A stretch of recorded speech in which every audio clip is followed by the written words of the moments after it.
दोस्तों राहुल ने अभी 10th पास किया है। जहां राहुल के कुछ दोस्त स्ट्रीम चुनने में परेशान हो रहे हैं, वहीं राहुल के पापा ऐसे स्कूल में उसका एडमिशन कराना चाहते हैं जहां उसे स्कूल ना जाना पड़े, ताकि वो अपना ज़्यादा टाइम जो है कोचिंग में रहकर तैयारी कर सके।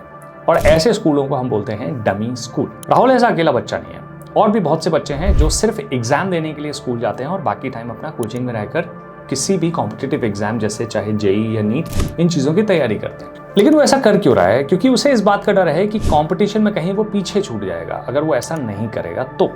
सोचने वाली बात है कि ये डर 12-15 साल पहले नहीं था, तो क्या हुआ?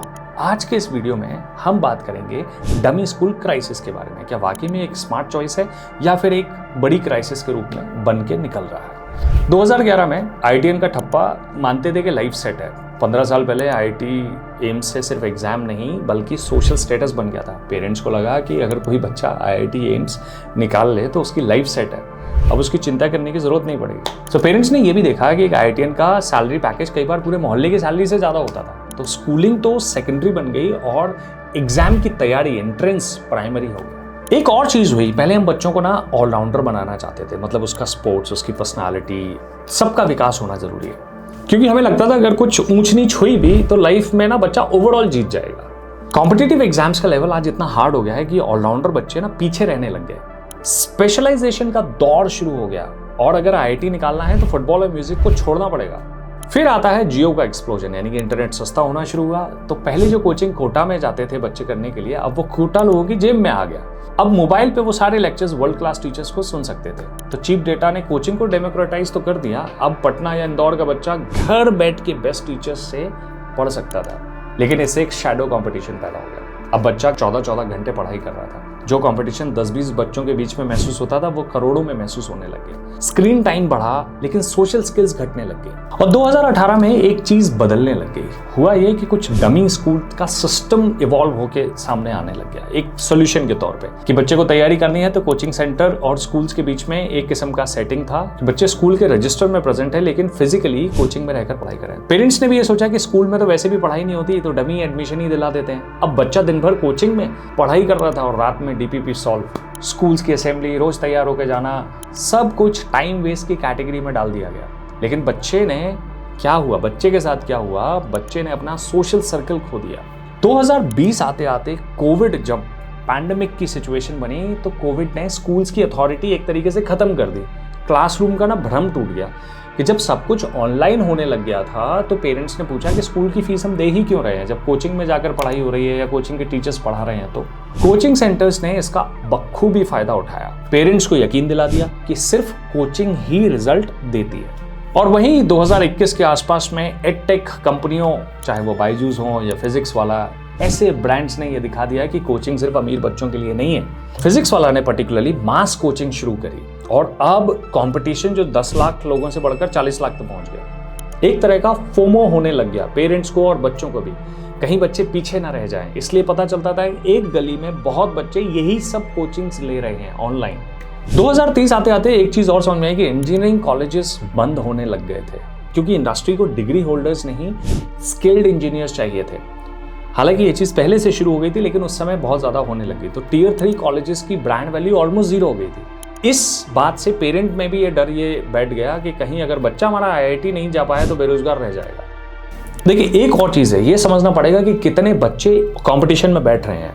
नीट में करीब 23 लाख और 14 लाख स्टूडेंट्स, जेईई के एग्जाम में करीब 40 लाख बच्चे एग्जाम में बैठ रहे हैं। लेकिन ये कितनी सीट्स के लिए फाइट कर रहे हैं, ये बहुत इंटरेस्टिंग है समझना। रफली 50,000 से 1 लाख सीट्स हैं, हाई वैल्यू सीट्स, जिन पे ये कंपटीशन कर रहे हैं। अब ये कंपटीशन इतना गंदा है कि 99 परसेंटाइल वाला बच्चा भी रो रहा है। डमी स्कूल ने बच्चों को एग्जाम मशीन्स बना दिया, जिनका इमोशनल कोशेंट जो है वो तो क्रैश कर चुका है। एक और चीज जो सामने आई वो ये है कि ये स्किल मिसमैच की रियलिटी हमारे सामने आना शुरू हुई। डमी स्कूल्स में सोशल इंटरैक्शन 0 होता है। इंडस्ट्री रिपोर्ट कहती है कि फ्रेशर्स में कम्युनिकेशन और एम्पैथी की भारी कमी है। हम टेक्निकल जायंट्स तो पैदा कर रहे हैं, at what cost? At the cost of human failures. अब एआई इसमें कैसे आग में घी डालने का काम करता है? एआई के आने के बाद में जो एंट्री लेवल कोडिंग जॉब्स थी वो खतरे में आ गई। 10 साल पहले जहां पे रट्टा मारने से काम हो जाता था, आज एआई के जमाने में वही बचेगा जो क्रिएटिव होगा और टीम में काम कर सकता हो। पेरेंट्स को लग रहा है कि सिर्फ टॉप 1% यानी कि आईआईटी एम्स ही एआई प्रूफ हैं। इस डर ने डमी स्कूल की डिमांड को और बढ़ा दिया। लेकिन हम कहीं ना कहीं एक अलग किस्म के फाइनेंशियल ट्रैप में फंस गए। मिडिल क्लास पेरेंट्स अपनी पूरी सेविंग्स कोचिंग में डाल रहे हैं। अगर बच्चा सेलेक्ट नहीं हुआ, जिसकी 99% प्रोबेबिलिटी है, तो इन्वेस्टमेंट का आरओआई तो जीरो है।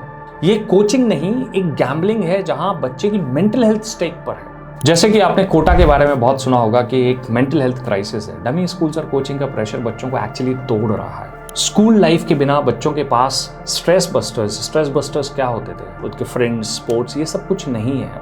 वो अकेले ही इस प्रेशर से लड़ रहे हैं। एक स्टडी में ये भी पता चला है कि 65% बच्चे जो कि कॉम्पिटिटिव एग्जाम्स की प्रिपरेशन करते हैं, हाई स्ट्रेस को एक्सपीरियंस करते हैं और 42% बच्चों में डिप्रेशन जैसे सिम्टम्स देखे गए हैं। डमी स्कूल की वजह से एक और बहुत बड़ी चीज़ है जो गड़बड़ हुई है, वो है बेसिक डिसिप्लिन का लॉस होना।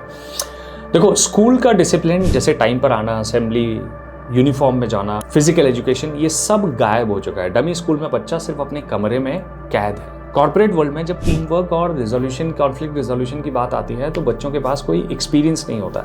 हालांकि कॉर्पोरेट वर्ल्ड से पहले जब वो कॉलेज में जाते हैं, उन्हें वहाँ भी इस तरह की प्रॉब्लम्स नज़र आती हैं। हमारी सोसाइटी में एक बच्चा है जिसने 2 साल का ड्रॉप लिया और एग्जाम की प्रिपरेशन के लिए डमी स्कूल में एडमिशन लिया। जब वो डमी स्कूल में रहकर उसके बाद जब उस एक्चुअल किसी कॉलेज में गया, CUET के थ्रू जब वो कॉलेज में गया, तो उसने ये रियलाइज़ किया कि एक तो 2 बातें हैं जो यहाँ बहुत इंटरेस्टिंग है। वो बोलता है कि मेरे आसपास करीब 20 स्टूडेंट्स हैं जिनसे उसकी बातचीत होती है, उनमें से सिर्फ एक बच्चा है जो रेगुलर स्कूलिंग से है। Most of them are dummy school से। तो मैंने उससे ये समझने की कोशिश की कि क्या उसमें और तुम्हें अपने आप में बाकी लोगों में कुछ डिफरेंस नज़र आता है। तो इज इट कि हाँ, वो ज़्यादा एक्सप्रेसिव है, उसका कम्युनिकेशन बेटर है और बहुत ऐसी चीज़ें बोलता है कि जहाँ हमें थोड़ा सा एफर्ट लगाने पड़ते हैं और उसे देखकर लगता है कि वो एफर्टलेसली ये सब चीज़ें कर रहा है। तो ये देखो, ये डिग्री वर्सेस स्किल का जो डिबेट है ना, ये बहुत इस समय गरमाया हुआ है। जॉब मार्केट शिफ्ट हो रहा है। कंपनी अब सिर्फ IIT का टैग नहीं देख रही। गूगल, एप्पल जैसी कंपनियां अब डिग्री नहीं देखती हैं, वो देखती हैं प्रॉब्लम सॉल्विंग स्किल्स और इमोशनल इंटेलिजेंस। डमी स्कूल का स्ट्रक्चर ये सब मार देता है। हम एक एग्जाम क्रैकिंग मशीन बना रहे हैं, लीडर नहीं।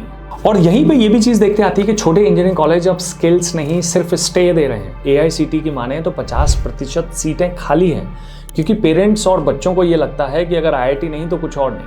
हमने ये जो एवरेज एक्सीलेंस कैटेगरी थी ना, उसकी वैल्यू ही खत्म कर दी है। मतलब या तो आप बहुत ऊपर हो या फिर आप कुछ नहीं हो। अब इसका अल्टरनेट पाथ क्या हो सकता है? ये देखो, स्किल फर्स्ट मॉडल में कुछ पेरेंट्स ने अब क्या है, न्यू एज करियर्स को देख रहे हैं, जैसे कि AI specialist, data scientist, cyber security experts या डिजिटल कंटेंट क्रिएटर, जिनकी आप देखते हो बहुत सारी भरमार है।